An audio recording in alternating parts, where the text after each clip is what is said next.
আজি এই সভাত চিফ গেষ্ট আমাৰ BPF দলৰে সভাপতি BTC নিৰ্মাতা সন্মানীয় হাগ্ৰামা মহিলাৰী ছাৰ, ইয়াতে উপস্থিত আমাৰ BPF দলৰ সাধাৰণ সম্পাদক সন্মানীয় মনীশ্বৰ ব্ৰহ্ম ছাৰ, ইয়াতে উপস্থিত আমাৰ BPF দলৰ সকলো উচ্চ পদত আমাৰ নেতা আৰু ইয়াতে উপস্থিত চালবাৰী প্ৰাৰ্থনা কৰি দিয়ক।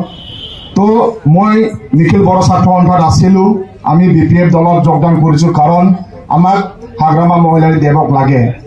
কাৰণ এতিয়া BTR চৰকাৰটো হ'ল জনগণৰ বিৰোধী চৰকাৰ। এই BTR UPPL চৰকাৰ হ'ল ছাত্ৰ ছাত্ৰীৰ বিৰোধী চৰকাৰ। এই চৰকাৰটো হ'ল আমাৰ BTCৰ খেতিয়কসকলৰ বিৰোধী চৰকাৰ। এই চৰকাৰটো হ'ল BTCৰ কণ্ট্ৰেক্টাৰসকলৰ বিৰোধী চৰকাৰ। এই চৰকাৰটো হ'ল আমাৰ বিৰোধী চৰকাৰ, BTC বাকীৰ বিৰোধী চৰকাৰ। ইয়াৰ কাৰণে আমাৰ চৰকাৰ আমি আনিব লাগিব। আৰু যি দিনৰ পৰা আমাৰ হাগ্ৰামা মহিলাৰী ছাৰ শাসন কৰা নাই, প্ৰমোদ বড়োৱে শাসন কৰিছে, তাৰ পৰা ছাত্ৰ ছাত্ৰীয়ে বহুত দূৰত তেওঁলোকে ডিপ্ৰাইভ হৈ আছে। আপোনালোকে জানে সন্মানীয় হাগ্ৰামা মহিলাৰী ছাৰৰ যি সময়ত শাসন চলি আছিলে, যিসকলে BTC বাকী PhD এডমিশ্যন পালে ছাৰে স্কলাৰশ্বিপ দিছিলে। প্ৰমোদ বড়োৰ চিফ হোৱাৰ পাছত BTC অঞ্চলত যিমান PhD MPhil পাইছে তেওঁলোকে ডিপ্ৰাইভ, ওৱান টাইম স্কলাৰশ্বিপ পোৱা নাই। আপোনালোকে ভাবিব পাৰে ছ'চিয়েল মিডিয়াত যে UPPL বিৰাট ছাত্ৰ ছাত্ৰীৰ কাৰণে কাম কৰিছে, কিন্তু আজি BTC অঞ্চলত ছাত্ৰ ছাত্ৰীয়ে BPF দলত যোগদান কৰি আছে।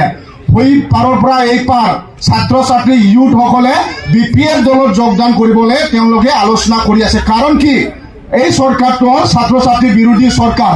সন্মানীয় হাগ্ৰামা ছাৰে শাসন কৰাৰ টাইমত তেওঁলোকে যিসকলে UPSC পাছ হয় ওৱান টাইমৰ কাৰণে তেওঁলোকক 3 লাখ স্কলাৰশ্বিপ দিয়ে। এই বছৰ যিসকলে UPSC পাছ হৈছে বা আসাম পাব্লিক সাৰ্ভিস কমিশ্যন পাছ হৈছে তেওঁলোকে ইয়াৰ পৰা ওৱান টাইম স্কলাৰশ্বিপ পোৱা নাই। ছাৰে যেতিয়া শাসন কৰিছিলে BTC অঞ্চলত যিসকলে ষ্টেণ্ড কৰে মেট্ৰিকৰ হায়াৰ ছেকেণ্ডেৰী, ছাৰে 2 লাখকে ওৱান টাইম স্কলাৰশ্বিপ দিছিলে। কপাল বেয়া, BTC অঞ্চলত ছাত্ৰ ছাত্ৰীয়ে যিসকলে এই প্ৰমোদ বড়ো শাসনত ষ্টেণ্ড কৰিছে এই ছাত্ৰ ছাত্ৰীয়ে 2 লাখ টকা পইচা পোৱা নাই। ছাৰৰ সময়ত BPF যেতিয়া চৰকাৰ আছিল, যি ছাত্ৰ ছাত্ৰীয়ে MBBSৰ কাৰণে মেডিকেলৰ কাৰণে চিট পায়, IIT NIT চিট পায়, ছাৰে স্কলাৰশ্বিপ দিছিলে। এই কপাল বিয়া BTC অঞ্চলত UPPL শাসন কৰাৰ পাছত BTC অঞ্চলৰ পৰা কোনোবা যদি মেডিকেলত এডমিশ্যন পাইছে, NIT বা IIT এডমিশ্যন পাইছে, তেওঁলোকে এই 3 লাখ পইচাৰ পৰা তেওঁলোকে দূৰত থাকিলে। কপাল বিয়া। সেইকাৰণে ছাত্ৰ ছাত্ৰীয়ে কৈছে যে আমাৰ ভৱিষ্যত চিন্তা কৰা BPF দলে আৰু পুনৰ আহিব লাগে বুলি বিভিন্ন শিক্ষিত ছাত্ৰ ছাত্ৰীয়ে BPF দলত যোগদান কৰিছে। ছাৰৰ আগত দিল্লীত UPSCৰ কাৰণে খাম্ফা বৰগেৰী ছাৰে পঠাই দিছিলে, কিন্তু এডভাৰটাইজ কৰা নাই।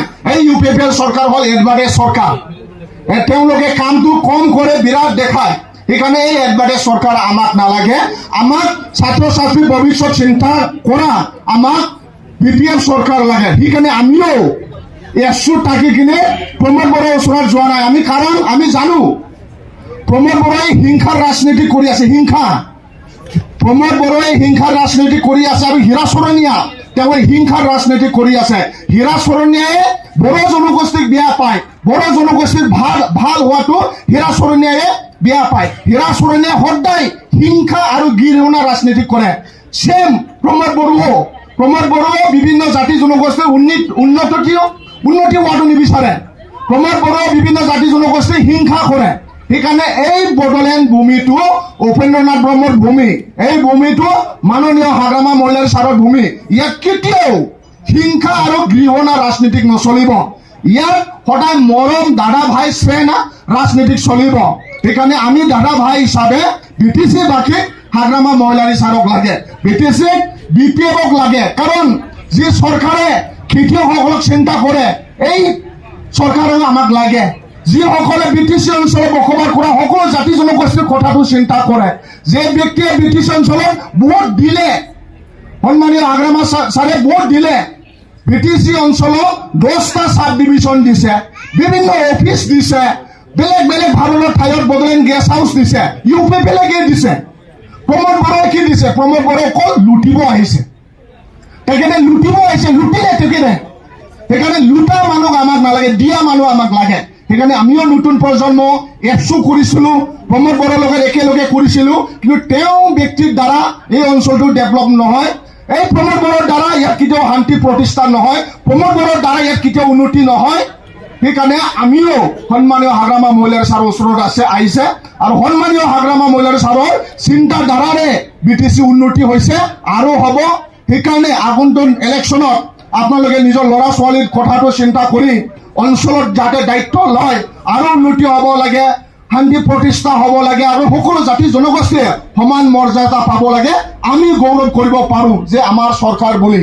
সেইকাৰণে আমি আহিছোঁ, আমাৰ ভৱিষ্যতটো নিজৰ নিজৰ হাতত মানে নিজৰ নিজৰ আঙুলিত নিৰ্ভৰ হ'ব।